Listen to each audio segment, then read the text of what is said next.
Okay, so no, rinizia. tanto sta andando.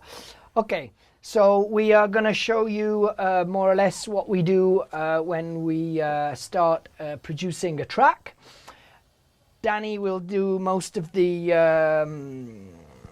pressing and blah blah blah, and I'll explain at the same time what we are doing. So, as probably everyone in the world, we give ourselves a little bit of timing with a kick.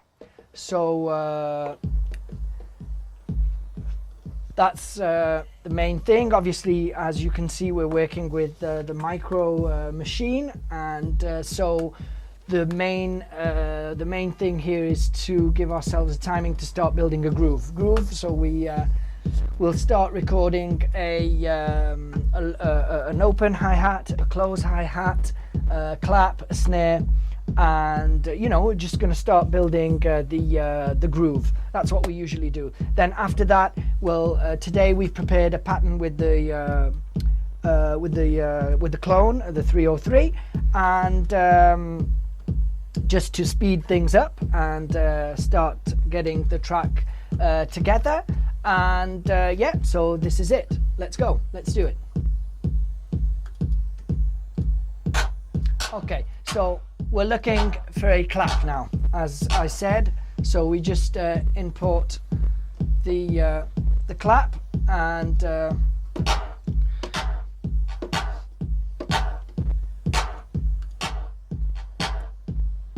it starts making sense. We quantize. That was shift with the Q.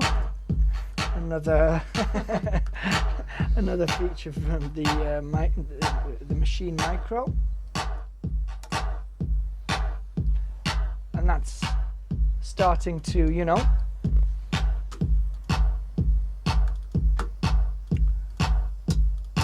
Now we're looking for the closed hi-hat. Danny's gonna just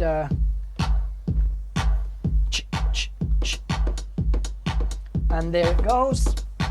Then he quantizes that. So to quantize means it gets all in the right position, because obviously recording live as we do, it's all slightly shifted a little bit. It's never properly in time, and yeah, that's what we do. Mainly these in this last period, we've been recording a lot of what we're doing live. So not only we try and find the elements that we want to use by doing it live and playing them, everything, but also we tend to record everything we do in different sections, and rather everything together and then edit it at the end. We find that more easy because it gives us the opportunities to have more fun, going through machines that go, like for example, the Moog can go into the virus, and everything we can link everything to something else. And then maybe lately we're going through the MS-20 to give it a more dirty sound, which is something we like right now. And to do that, you have to more or less record everything together, and then divide what you've recorded in sections, and do the editing of the arrangement at the end. Obviously, there are some parts of like the vocals or maybe the bass line that you can record eventually, or before, or during, or whatever. Or you can't. You maybe just don't put a vocal or don't put a bass line. Nowadays, you can do both. So we're going to with the open hi-hat. With the open hi-hat now, and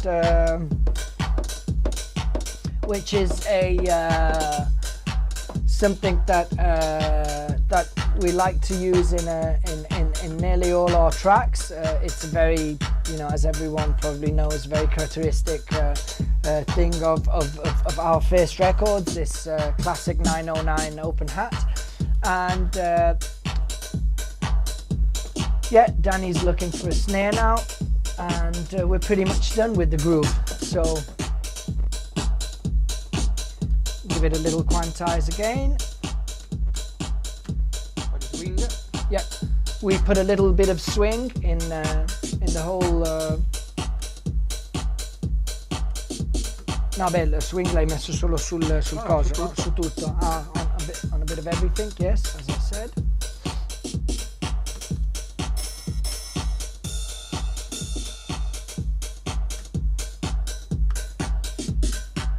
Okay, and then we do a little bit of tweaking here and there with some envelopes, and you work on the transient, the attack, and the decay, the sustain. You try and work. You can do a little bit of sound design on all your elements, which is something that we can do. And then we start. This is very important what Danny just did now, which is the fact that we put in solo or in mute, various parts of what we're doing, and that enables us during the recording to, as I said before, we can edit. We can record different parts of the record, putting in solo some elements or muting some elements, and that gives us the opportunity of recording everything together, doing it live, and then you just, as I said, edit the arrangement at the end.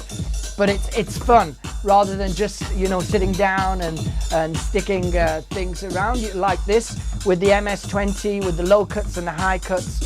You can play about with everything like Danny's doing right now. And this gives us the opportunity also mapping a lot of the things in live on the virus or on all our synthesizers. You can start, you can do whatever really, and this makes it more like a DJ set, and obviously it gives you the idea of how a track should be, because it's like playing, and obviously we like that because it's something that we're working on towards the live as well. It's all live more or less. So live is the key word, yes. Now Danny is bringing in the 303, and that is going to be our low sort of section. Goes to fill that particular part of the sound spectrum, and bit of acid. And yeah, that's pretty much it. That's it. Done. You can, you can do, and you can build, you can actually, this is what I was trying to say before. Now say, I don't know if I want to go with this element, or I don't want to go, and you can just put them in and listen to what sounds best, and then just go with whatever, and then, you can think the track and just do it. You don't need to, it's the real thing for me. I don't know. We used to produce sitting down. We used to produce with our pencil, but now this is the way we love to do it. That's it. After that, there's obviously we'd obviously start working on every single element with bringing in plugins and everything, sound design, pure sound design on each element, and after that you would have to work on the mix, on all the sounds need to come out properly in the right way and have their own special position. Then you decide what the arrangement is. Obviously, when you want to record, we start recording the various sections. That's it. Then we put them together, and then we go with the mastering, and that's it. Then we try them out. Obviously, we try them out during our touring, and once we try them out, we decide if the bass is playing the right way, the hi-hats. For example, here, for the reason that the speakers are so high, there are some frequencies that are a bit lost inside this room. So something we've noticed lately is that medium and medium and high on the medium and between medium and high frequencies are a bit lost with the speakers in this position because you can't hear them properly. So, for example, and so you try them out, you understand what's missing or what you could improve, or if it's working, if after the break, the way the record gives the effect that you're hoping for, and then we get back to the studio, tweak what needs to be fixed, mastering, release.